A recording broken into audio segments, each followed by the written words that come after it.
sleep is critical to our health. Sleep is the foundation of mental health, physical health, and performance of all kinds. It also controls things like our immune system, our skin health, and our appearance. Basically, everything in life gets better when we're sleeping well. So you may ask, what are the things that you can do that are really going to set you up for the best possible sleep later that night? This is a practical toolkit that anyone, indeed all people I believe, should use in order to optimize their sleep. First of all, be careful about ingesting too much caffeine throughout the middle of the day. That's kind of an obvious one. Certainly avoid drinking more than 100 milligrams of caffeine after 4 p.m. and probably even better to limit your last caffeine intake to 3 p.m. or even 2 p.m. And I say this knowing that many people, including myself, can drink a double espresso with 200 milligrams of caffeine or more at 5 p.m. or even 6 p.m. or after dinner and still, quote unquote, fall asleep fine or still sleep fine. However, there are terrific data. Matt Walker and I talked about this, and there are more and more papers all the time that point to the fact that caffeine intake late in the day,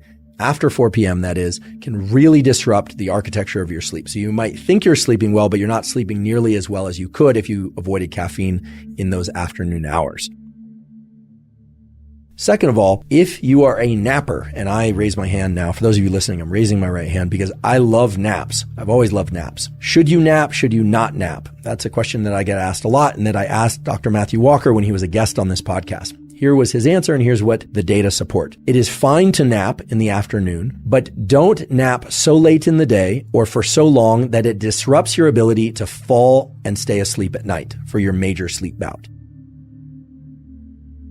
For those of you that exercise in the afternoon, understand that if you exercise very intensely, so this might be weight training or running or some other very intense exercise, typically that's going to further increase your body temperature and it's going to so-called delay your circadian clock. It's going to make it such that you want to fall asleep a little bit later, maybe even a lot later. So if you're exercising in the afternoon or evening and that's the only time you can exercise or that's the time that you prefer to exercise, great. But be careful about ingesting too much caffeine in order to get the energy to do that exercise because that caffeine will disrupt your sleep. And just know that you are delaying your circadian clock. You are making it such that you will naturally want to go to sleep later and wake up later. Contrast that with if you exercise early in the day, immediately after waking up or in the first 4 hours after waking. In most cases, that's not going to shift your circadian clock much.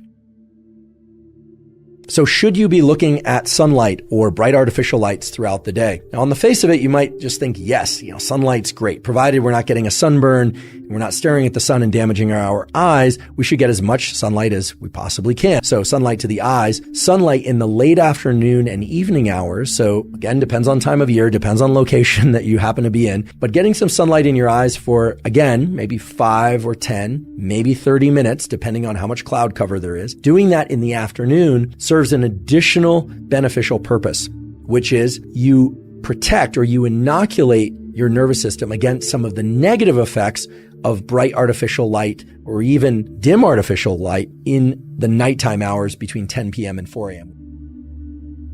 You're going to want to avoid bright artificial lights of any color. In the evening hours and nighttime hours, it takes very little light, very few photons in order to wake up your brain and body and to disrupt your circadian clock and disrupt your sleep.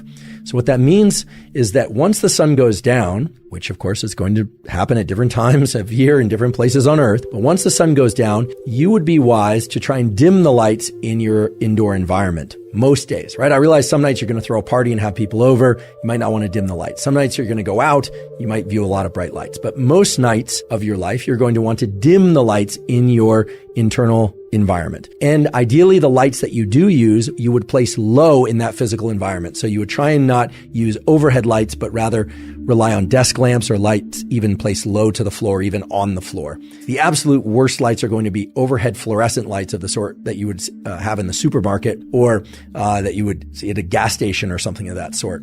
And I confess there are times in which I'm, driving home and it's late at night and I want to be able to get to sleep and I'll need to stop at the grocery store or a gas station or something like that. I've actually put on sunglasses at night in order to avoid getting that bright light exposure at night, although that's a little bit extreme. I have done that from time to time because that bright light exposure will absolutely quash, it will eliminate any melatonin that happens to be circulating in your brain and body. Now, melatonin, a lot of people think of as a supplement, but melatonin is naturally released as the evening comes about and into the nighttime hours. It's the hormone that makes you feel sleepy and allows you to fall asleep. So viewing bright light in the late evening hours and nighttime hours is really not good for your sleep quality and your ability to fall and stay asleep. So for most people, a simple rule of thumb is going to be avoid bright artificial lights of all colors, and in particular, overhead bright artificial lights between the hours of 10 p.m. and 4 a.m. You should try and make your sleeping environment pretty cool, if not cold. Now, that doesn't mean you need to be cold while you're asleep. You can get under as many blankets as you need, but it's a good idea to make your sleeping environment cool. In fact, drop the temperature in that sleeping environment by at least 3 degrees, and you'll be happy that you did because of the relationship between temperature and sleep. That is, dropping your core body temperature 1 to 3 degrees gets you into sleep and helps you stay asleep. I would be remiss if I didn't touch on alcohol and CBD and THC, because the sleep that one gets after drinking alcohol is greatly disrupted sleep. Hate to break it to you, but that's the truth. And when Dr. Matt Walker came on this podcast, he said exactly the same thing. While THC and alcohol do help some people fall asleep and maybe even stay asleep, the architecture of that sleep is suboptimal compared to the sleep they would get without alcohol or THC in their system. Now, very briefly, I just want to touch on some tools that are very commonly used by many people out there. And believe it or not, there is peer-reviewed science on things like eye masks. Do eye masks improve your ability to stay asleep? And indeed, they do, provided they are not too tight and provided that the room is cool enough. Why? Well, eye masks cover the upper half of your face, which is where glabrous skin is localized. Remember, palms of the hands, bottoms of the feet, glabrous skin on the face. So a lot of people who wear eye masks will wake up because they're too warm if the room is too warm. So if you're going to use an eye mask to keep light out, definitely make sure the room and your sleeping environment and your bed are cool enough in order for you to stay asleep.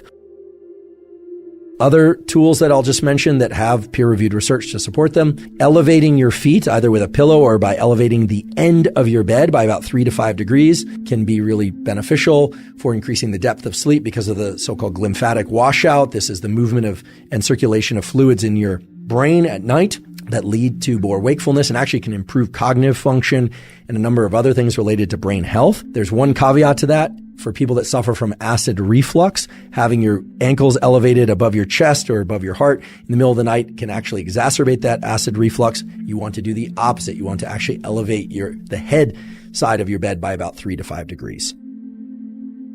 I do want to mention a couple of broad contour tools that will impact your ability to sleep really well on a consistent basis. And the one that impacts the most number of people is weekends. Turns out that most everybody feels the impulse to sleep in on the weekend, especially if they've been out late the night before. However, the data show that keeping relatively consistent sleep and wake times is really going to enhance the quality and depth of your sleep. So if you stay out late one night, sure, you might allow yourself to sleep in an extra hour or so, but you should really try to avoid sleeping in longer than an hour beyond your normal wake-up time. That's right. If you normally get 8 hours of sleep and you wake up at 7 a.m., probably okay to wake up at 8 a.m. on the weekend or after a night out the night before, but try not to sleep until 11 or noon thinking that you're going to catch up on your sleep or that's better than waking up at a consistent time. It would be better to wake up at a consistent time, plus or minus an hour, and get a nap in the afternoon, provided that nap, again, isn't too long. If, for instance, you're somebody who falls asleep just fine, but wakes up in the middle of the night, there are two categories of supplements that you might want to consider. The first is myo-inositol, typically taken as 900 milligrams of myo-inositol. Myo-inositol can help shorten the amount of time that it takes to fall back asleep if you wake up in the middle of the night.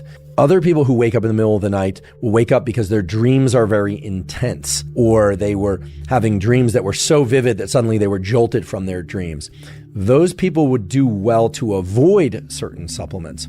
So in a moment, I'll talk about the value of a supplement called theanine for falling asleep.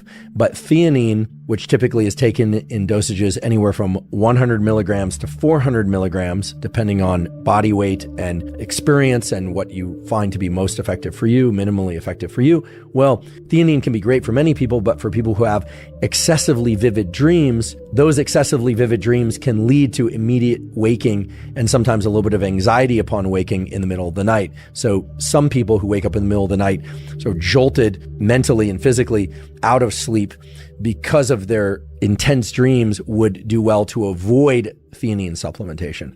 Now, for those of you that are not waking up in the middle of the night or not having excessively vivid dreams, but are having trouble falling asleep, 2 supplements in particular have been shown to be effective for shortening the transition time to sleep and allowing people to ease into sleep more readily.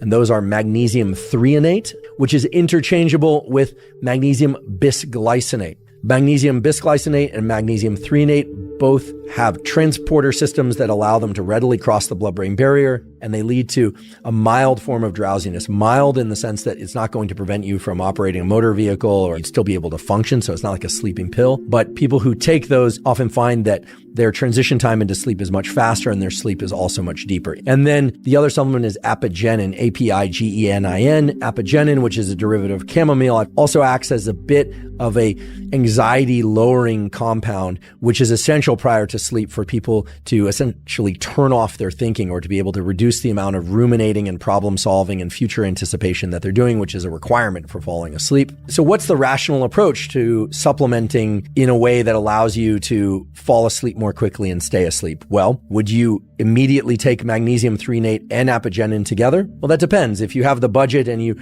just simply want to fall asleep quicker and you don't care which of those 2 ingredients is going to be more effective for you, well, then you could try one, for instance, magnesium threonate, and try it for perhaps a week and see how that affects your latency to sleep time. That is how quickly you fall asleep.